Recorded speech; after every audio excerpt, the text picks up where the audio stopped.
Canada का PR का data आ चुका है। 2023 में कितने इंडियंस को पीआर मिली थी और 2024 में कितने की पीआर मिल चुकी है और क्या आने वाले टाइम पे पीआर का क्या सिनेरियो रहने वाला है और कैसे आप अपनी पीआर की प्रोबेबिलिटी और बढ़ा सकते हैं, सारी डिटेल मैं आपको इस वीडियो में शेयर करूंगा।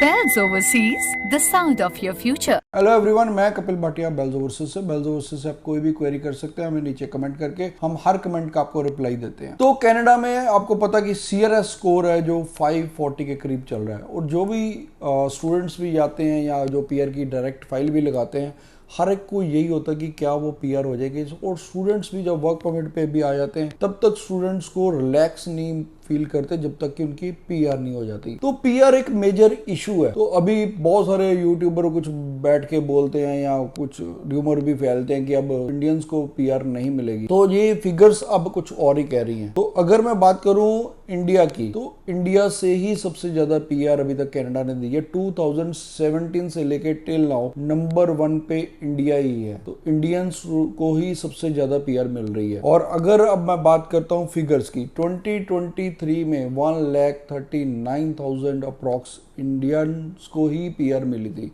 अगर सेकंड नंबर पे कहें तो वो चाइना थी। चाइना की फिगर सिर्फ 31,000 के करीब थी। तो यहाँ से पता चलता है कि क्या वो इंडिया को रिटेन पीआर दे रहे हैं या नहीं दे रहे। दूसरी बात, अब ये 2024 की फिगर भी आ गई है। तो 2024 1 जनवरी से लेके अभी 17 जून का जो डाटा हमारे पास आया वो है 51,450। तो 51,000 को ऑलरेडी इंडियंस को पीआर मिल चुकी है। तो इतने से ही अप्रॉक्स 50-60 के करीब हम और लगा सकते हैं। तो भी ये फिगर 1 लाख से कहीं ना कहीं अब ऊपर जाएगी। तो कहां पर ये इंडियंस को कम कर रहे हैं डाटा? तो इंडियंस की पीआर की प्रोबेबिलिटी हाई है। हाँ, अब थोड़ा सा आपको ये अवेयर होके चलना है कि आप अपनी पीआर के लिए आप ऑक्यूपेशंस वो चूज कीजिए, जो स्टूडेंट्स भी जा रहे हैं कोर्स वो चूज कीजिए जो ऑक्यूपेशंस इन डिमांड है। या आप उस देखिए, हर प्रोविंस की अलग डिमांड है ऑक्यूपेशंस की।